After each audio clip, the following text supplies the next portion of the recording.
The Daily Dave on the BlueCarp channel. I did this back a few years ago, and I'm doing it again now, despite the complete and utter lack of any demand for my return. And as always, there will be zero pretense and at least as much production value. Today is August 12th, 2015. Death penalty's been in the news with the Arapahoe County jury not giving James Holmes, the guy who shot up the movie theater, not giving him the death penalty. Instead, he's going to be in prison for the rest of his life. He'll never see daylight again. There's also another death penalty case going on in Denver. This involves the defendant's name is Dexter Lewis. He's been found guilty by the jury, but they're in the middle of the penalty phase now. So they're doing exactly what just happened over in Arapahoe County with James Holmes.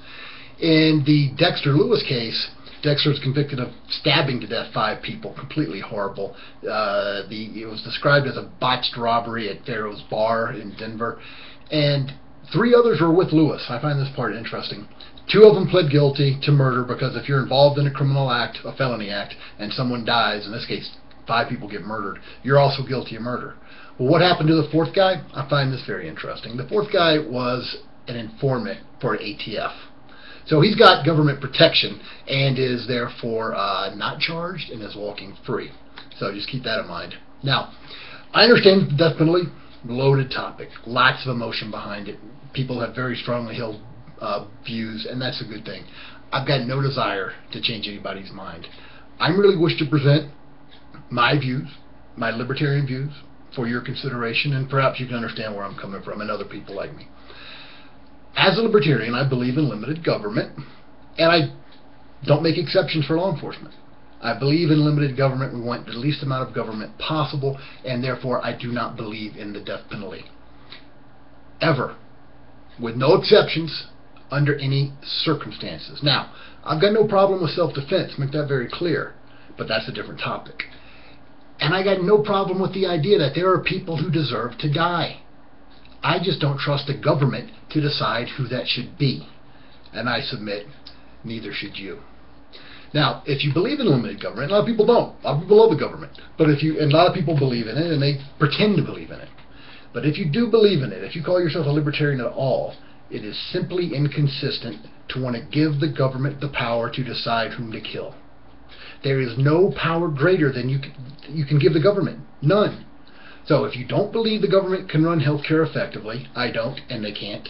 If you don't believe the government can even pick up your garbage efficiently, they don't, and they can't, then it makes no sense to think that the state can decide whom to kill effectively.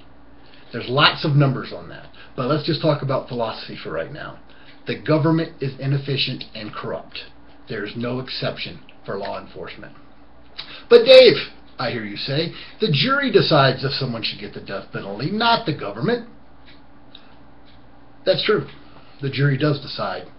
After the government filters the information the jury gets to hear through about 8 levels. First of all, the police investigate a crime scene, state agents. Detectives develop a theory of the case, also state agents. And confirmation bias is a real thing, by the way. Not just law enforcement, everywhere. Then an elected district attorney has the complete and utter authority, sole discretion, to decide if the death penalty will even be sought or not. And that's one of the big things why you see such a great discrepancy from county to county throughout the entire country. Some DAs, big on the death penalty, some aren't. And that's just part of the unfairness of the system. But I'm not even talking about unfairness. I'm talking about bad policy and a belief in limited government.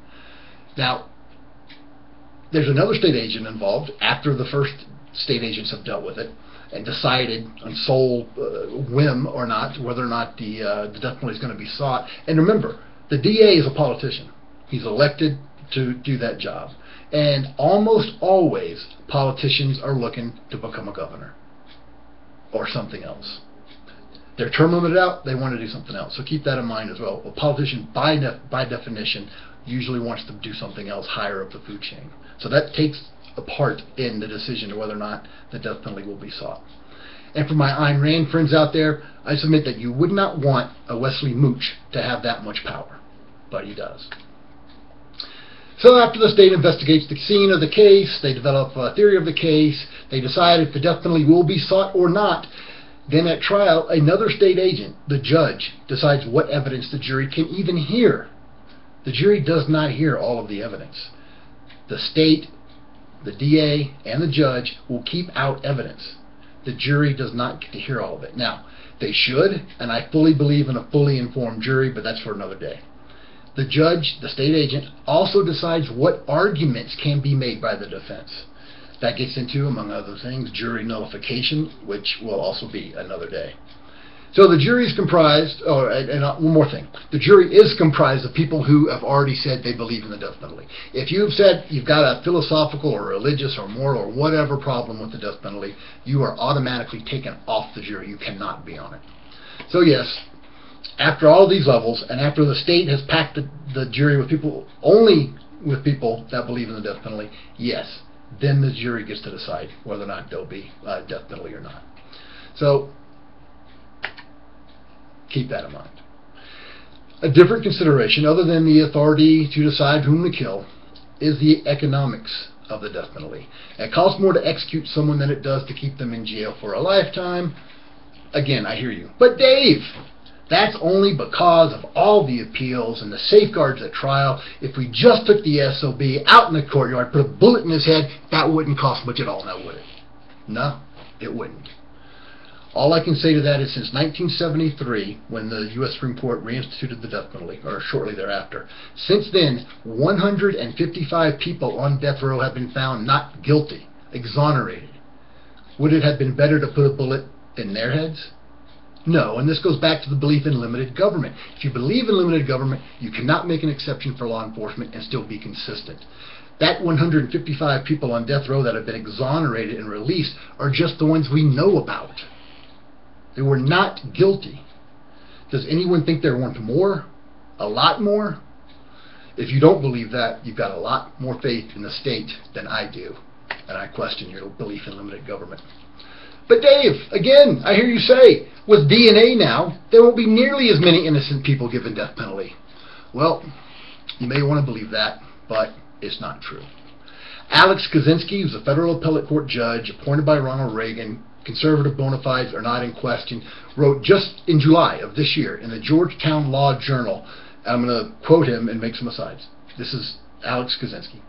The National Registry of Exonerations, who knew there was such a thing, has recorded 1,576 exonerations in the United States since 1989. So it's a different benchmark than the death penalty exonerations. Of these exonerated individuals, 112 of them were sentenced to death. Again, this is a different timeline. 112 sentenced to death, exonerated since '89. 265 of the people in the entire exonerations of over 1,500 spent more than 20 years behind bars. The average time spent in prison was 9 years, 40% in prison for more than 10, 80% convicted by juries, 7% by judges, and 12% pled guilty, even though they didn't do it. 25% were exonerated, at least in part, by DNA evidence. 25%, only 25% was DNA involved in their exonerations. And this is since 1989. This is not from 100 years ago. Now, listen to the other factors that were involved in these exonerations. 25% DNA, and there could be more than one factor involved, so the numbers are going to add up to more than 100%. Mistaken witness identification, 34%. That's still a problem. Perjury or false accusation, 55% of the exonerations involve perjury. False confession, 13%. Defective or misleading forensic evidence. There's a whole problem with the FBI and their ballistic stuff. 22% defective, misleading forensics. And get this, official misconduct, 46%. That's your state agents. That's the state agents you believe in, that you trust to carry this out in an effective and a fair and efficient way. Just in 2014, the last complete calendar year, there were a record high 125 exonerations, up from 91 from the year before. And as Kaczynski says, the Reagan appointee, conservative judge, there's no reason to believe this trend will not continue. So, these are some of my reasons for opposing the death penalty, and as a libertarian, I don't trust the government, and I don't make an exception for law enforcement. Too many mistakes that simply cannot be undone. And they're not always mistakes. There's also bad actors that misrepresent their power and abuse their power. These mistakes can't be undone. You can let someone out of jail, as bad as that might be, but it doesn't do any good to dig somebody out of the ground. I'm DK Williams. Thanks for your consideration. This has been the Daily Dave on the BlueCarp channel. Follow me on Facebook.com/BlueCarp, on Twitter @BlueCarp, and obviously here on YouTube on the BlueCarp channel. Help spread the word. And remember, my friends, freedom is dangerous. Live dangerously.